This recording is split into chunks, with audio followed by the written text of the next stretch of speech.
나의 남편 애덤은 선천적 안면실인증으로 사람들의 얼굴을 인식하지 못한다.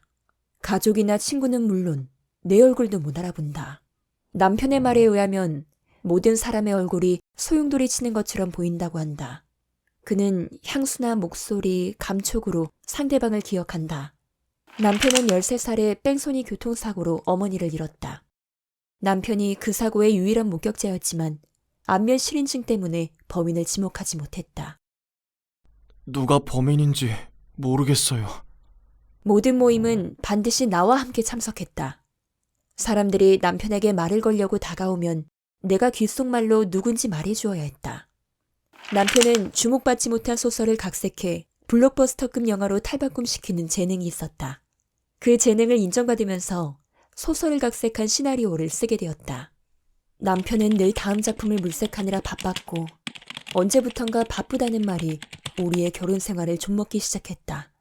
남편은 내 하루가 어땠는지 궁금해하지 않았다. 나 늦어. 먼저 자. 같이 있어도 나는 투명인간이 된 것 같았다. 크리스마스를 앞둔 어느 날, 회사에서 열린 행사에서 주말 여행권에 당첨됐다. 스코틀랜드에 있는 블랙워터 예배당에서 주말을 보낼 수 있는 티켓이었다. 눈보라가 극심하다는 일기예보를 보고 남편은 여행을 미루자고 했지만 나는 떠나자고 했다. 우리 관계를 회복할 기회라고 생각했기 때문이다. 런던에서 스코틀랜드까지 8시간을 달려왔다. 날은 점점 어두워지고 바람은 거세졌다.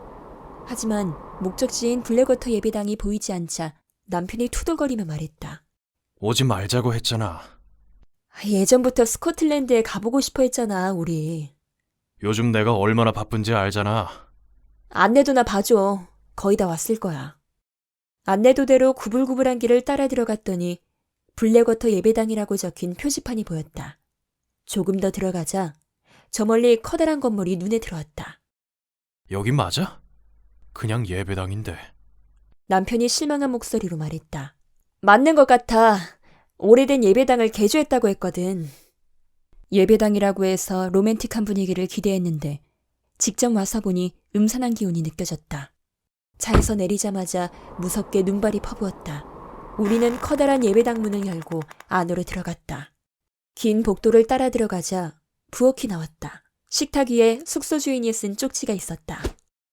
어밀리아 애덤에게 내 집처럼 편히 쉬다가 가시길 바랍니다. 여러분을 위해 위층 끝 침실을 특별히 꾸며놓았습니다.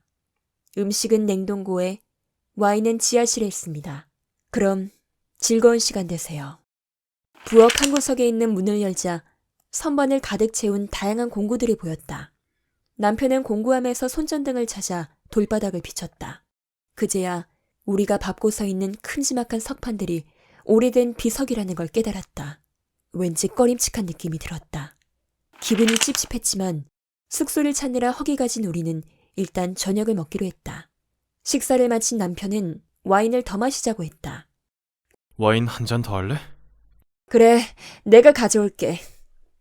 부엌에서 와인병을 챙겨 들고 거실로 돌아가려는데 스테인드 글라스 창들이 내 눈길을 사로잡았다.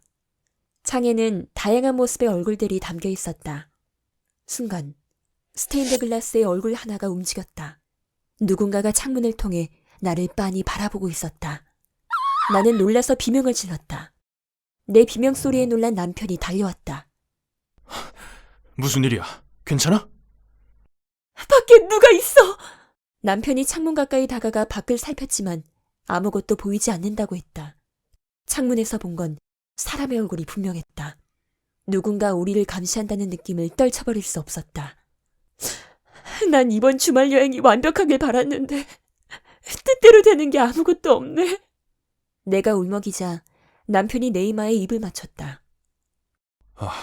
긴장 좀 풀어.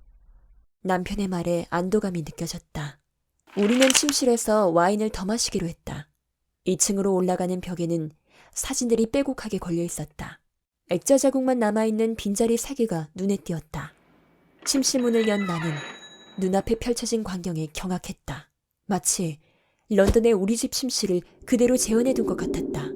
베개, 이불, 페인트 색까지 모두 똑같았다. 누가 이런 짓을 꾸민 거지? 나는 공포감에 휩싸였다. 여기 있기 싫어. 나도 그래. 눈 좀 붙이고 동 뜨자마자 나가자. 남편이 나를 다독이며 안아주었다. 남편이 나를 마지막으로 안아준 때가 언제인지 기억조차 가물가물했다. 이번 여행으로 우리가 좀 더 가까워진 것 같았다. 다음 날, 떠나기 전에 차를 살피던 남편이 한숨을 푹 내쉬었다. 왜 그래? 타이어가 펑크 났어. 바퀴 4개가 죄다 주먹 크기로 펑크가 나 있었다. 우리가 예배당에서 떠나는 걸 원치 않는 사람이 있다는 뜻이었다. 어쩌다가 이곳을 주말 여행지로 잡았다고 했지? 크리스마스 추첨 행사 때 당첨됐어. 순간 남편은 무언가 떠오른 듯한 표정을 지었다. 남편이 나를 끌고 예배당 안으로 뛰어들어가더니 벽에 걸린 사진들을 가리켰다. 자세히 봐봐. 혹시 이 사진들 가운데 아는 얼굴이 있어? 아래에서 위로 올라갈수록 최근 사진인 것 같았다. 하지만 내가 아는 사람의 얼굴은 없었다. 내가 고개를 젓자 남편이 말했다. 한 번 더 자세히 봐. 눈에 익은 사람 없어? 그때 무언가가 눈에 들어왔다. 분명 어제는 비어있었던 자리에 액자 3개가 걸려 있었다. 누군가 빈자리에 사진을 걸어놨어. 여자아이가 호수에서 낚시를 하는 사진과 아빠와 함께 책을 읽는 사진이었다. 그리고 마지막 사진은 이건 당신 얼굴인데? 당신 사진이 왜 여기 걸려있지? 남편의 사진이었다. 넷플릭스 TV 시리즈 영상화 결정. 당신이 아는 아내, 당신이 모르는 아내는 전혀 다른 사람일 수 있다. 가위바위보.